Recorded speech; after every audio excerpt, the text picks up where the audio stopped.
আসসালামু আলাইকুম রহমতুল্লাহি বারাকাতুহু। আমি সূরা আন-নেসার ৪৩ নম্বর আয়াত সম্পর্কে কিছু আলোচনা পেশ করছি, সকলেই শুনুন। সূরা আন-নেসার ৪৩ নম্বর আয়াতের শানে নজুল হলো প্রখ্যাত সাহাবী হজরত আব্দুর রহমান ইবনে আউফ রাদিয়াল্লাহু তাআলা আনহু একদিন তার বাড়িতে প্রসিদ্ধ কিছু সাহাবীকে দাওয়াত করলেন। ওই সময় মদ পান করা নিষিদ্ধ করা হয়নি, তাই খাবারের পরে মদ পান করার ব্যবস্থা করা হয়েছিল।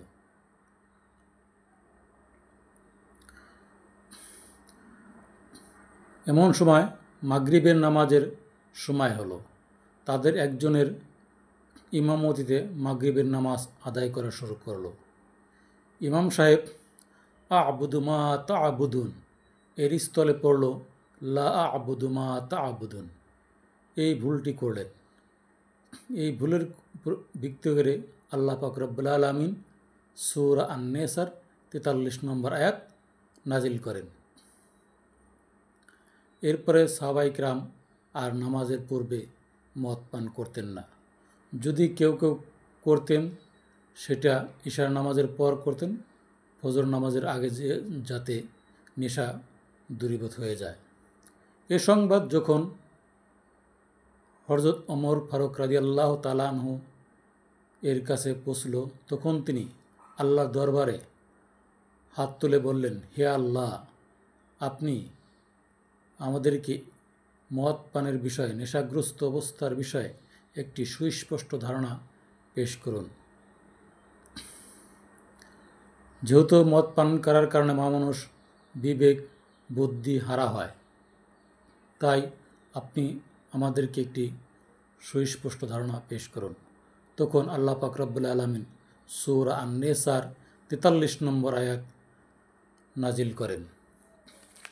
এবার সূরা আন-নেসার ৪৩ নম্বর আয়াতে আল্লাহ পাক রব্বুল আলামিন কি বলেন শুনুন। বিসমিল্লাহির রহমানির রহিম। ইয়া আইয়ুহাল্লাযীনা আমানু, হে ঈমানদার বান্দাগণ, লা তাকরাবুস সালাতা ওয়া আনতুম সুকারা, তোমরা নেশাগ্রস্ত অবস্থায় নামাজের নিকটবর্তী হইও না। হাত্তা তা'লামু, যতক্ষণ না তোমরা বোঝো, মা তাকুলু, যা তোমরা মুখে বলো, যতক্ষণ তোমরা সেটা না বোঝো, ততক্ষণ পর্যন্ত তোমরা নামাজের নিকটবর্তী হইও না। ওয়ালা জুনুবান ইল্লা আবিরি সাবিল, তোমরা অপবিত্র অবস্থায়, নাপাক অবস্থায় নামাজের নিকটবর্তী হইও না। হাত্তা তাগতাসিল, যতক্ষণ না তোমরা গোসল করো। ওয়া ইন কুনতুম মারাদ আও আলা সাফারা, যদি তোমরা অসুস্থ থাকো অথবা সফর অবস্থায় থাকো। আও জা আহাদুম মিনকুম মিনাল গায়তি, যদি তোমাদের কেউ পায়খানা থেকে আসে অথবা টয়লেট থেকে আসে। আও লামাসতুমুন নিসা, অথবা তোমরা স্ত্রী স্পর্শ করে থাকো। ফালাম তাজিদু মা আন ফাতাইয়াম্মামু, যদি তোমরা পানি না পাও। সাইদান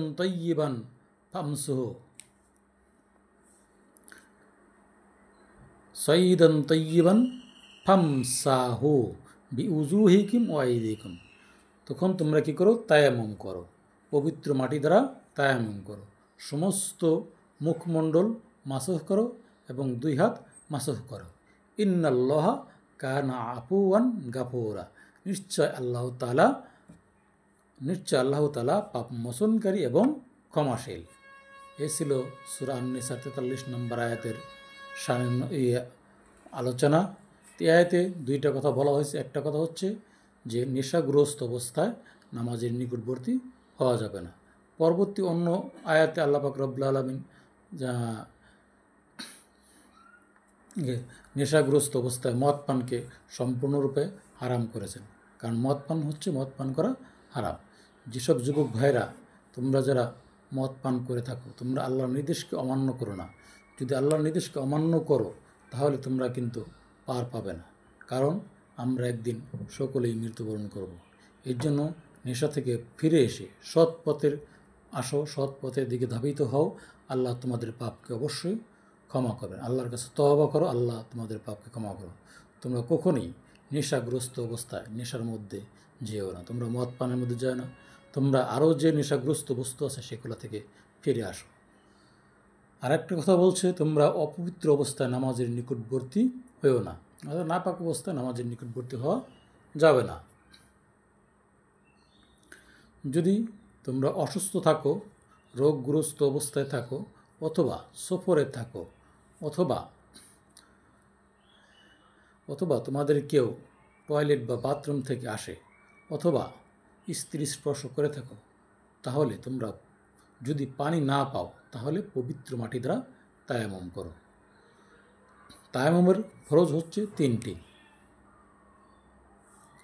1 নম্বর হচ্ছে নিয়ত করা, 2 নম্বর সমস্ত মুখমণ্ডল মাসাহ করা, 3 নম্বর 2 হাত কোণই সহ মাসাহ করা। তো এই পদ্ধতিতে যদি তোমরা পবিত্র হও তাও তোমরা পবিত্র হবা। যদি তোমরা পানি না পাও, পবিত্রতার মাধ্যম হচ্ছে 3টি। 1 অজু করা, অজু করে পবিত্র হওয়া, 2 গোসল করে পবিত্র হওয়া, 3 তায়াম্মুম করে পবিত্র হওয়া। ধন্যবাদ। এই ছিল এই 43 নম্বর আয়াতের সংক্ষিপ্ত আলোচনা। সকলকে আল্লাহ পাক রব্বুল আলামিন এই আয়াতের উপর এই আয়াতের শিক্ষা নিয়ে আমাদেরকে আমল করার তৌফিক দান করুন। সকলেই আমার জন্য দোয়া করবেন, আমি আপনাদের জন্য দোয়া করব। আসসালামু আলাইকুম ওয়া রাহমাতুল্লাহি ওয়া বারাকাতুহু।